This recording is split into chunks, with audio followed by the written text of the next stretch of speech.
ఏం తాత డబ్బులు సరిపోయా? మా ఆవిడికి ఆపరేషన్కు సరిపోతాయి. ఇంతకీ నీకు పిల్లలు లేరా? కొడుకున్నాడు బాబు.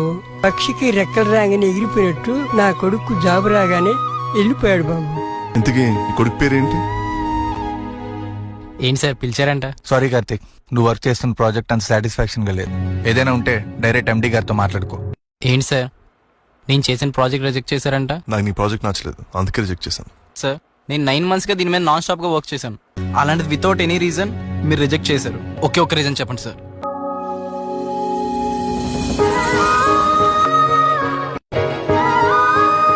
ఇదే రీజన్. ఆ ఫోటోలో ఉన్న వ్యక్తి గుర్తున్నారా లేక మర్చిపోయావా? ఒక 26 ఏళ్ళ కుర్రాడు ఒక 62 ఏళ్ళ ముసలిని ఇంట్లోంచి తోసేసినప్పుడు అలా ఎందుకు తోసేయాల్సి వచ్చిందా అని ఆలోచించిన నేను ఎందుకు నీ ప్రాజెక్ట్ గురించి ఆలోచించాలనిపించలేదు. ఆఫ్టర్ ఆల్ 9 నెలలు నువ్వు కష్టపడి పనిచేసిన ప్రాజెక్ట్ని రిజెక్ట్ చేస్తేనే నువ్వు అంత బాధపడినప్పుడు, 9 నెలలు నిన్ను మోసిన నీ తల్లి, 26 ఏళ్ళు పెంచిన నీ తండ్రి ఇద్దరిని నువ్వు రిజెక్ట్ చేసినప్పుడు వాళ్ళు ఎంత బాధపడి ఉంటారో నువ్వు ఒక్కసారి ఆలోచించవా? నేను ఎంత పెద్ద తప్పు చేశానో నాకు ఇప్పుడు అర్థమైంది సార్.